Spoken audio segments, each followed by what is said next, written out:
মই হতাশ হ'বলৈ কি আছে? মই হতাশ হ'ব লগা কি কথা আছে?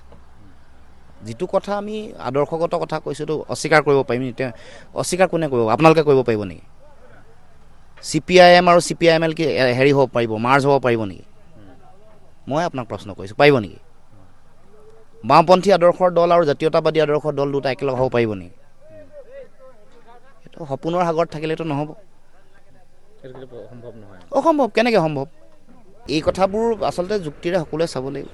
মানে এনেই ওপৰতে কোৱা কথা নহয়। আৰু সকলোৱে মই ভাবোঁ যে এইবোৰ কথা বিশ্লেষণ কৰিব লাগে। আৰু এইবোৰ মই কৈ থকা কথা নহয়, অখিল গগৈয়ে নিজে কৈছে মই মাৰ্ক্সবাদী, আজন্মৰ মাৰ্ক্সবাদী। দুটা বেলেগ বেলেগ আদৰ্শৰ দল দুটা মিলিব পাৰে নেকি কেতিয়াবা? পাৰে নেকি? আপোনালোকে কওকচোন।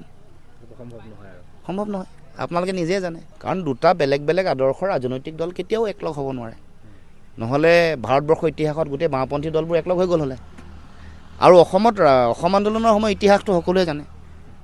জাতীয়তাবাদী শক্তিৰ লগত যদিও মাৰ্ক্সবাদে জাতীয়তাবাদৰ বিৰোধিতা কৰা নাই, কিন্তু অসম আন্দোলনৰ প্ৰেক্ষাপটত বাওঁপন্থী দলবোৰৰ লগত জাতীয়তাবাদী শক্তিৰ সংঘাত আৰু দ্বন্দ্ব আছিল আৰু আছে। এইটো ঐতিহাসিক পটভূমি, এইটোক আমি কোনো অস্বীকাৰ কৰিব নোৱাৰোঁ। কংগ্ৰেছৰ লগত আমাৰ বিৰোধ আছে, আদৰ্শগত বিৰোধ আছে, কিন্তু আমি এতিয়া বিজেপিক হৰুৱাব লগাৰ কাৰণে আমি একেলগে সহাৱস্থান কৰিছোঁ। ভোট বিভাজন হ'ব নালাগে কাৰণে।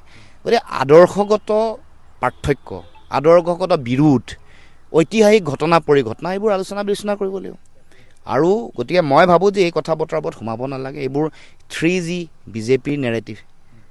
তিনিজন গগৈক লগাই ল'ব পাৰিলে তেওঁলোকে আহোম সংকীৰ্ণ ৰাজনৈতিক গন্ধিৰ মাজলৈ ঠেলি দিব। সেইটো সুযোগ হিমন্ত বিশ্ব শৰ্মাই এইবোৰ ষড়যন্ত্ৰ তেওঁলোকে আৰম্ভ কৰিছে। এইবোৰত ভৰি দিব নালাগে। 2G-টো গুৰুত্ব দিব নালাগে।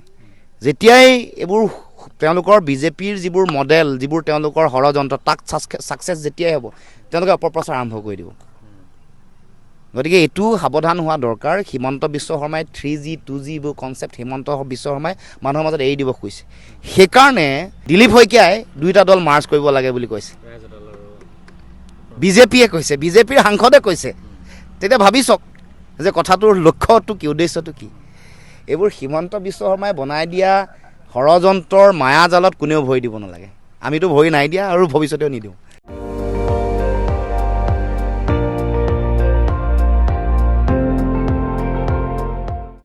আপুনি চাই আছে ND24, সৰ্বশ্ৰেষ্ঠ নহয় সৰ্বোত্তমৰ দৌৰ।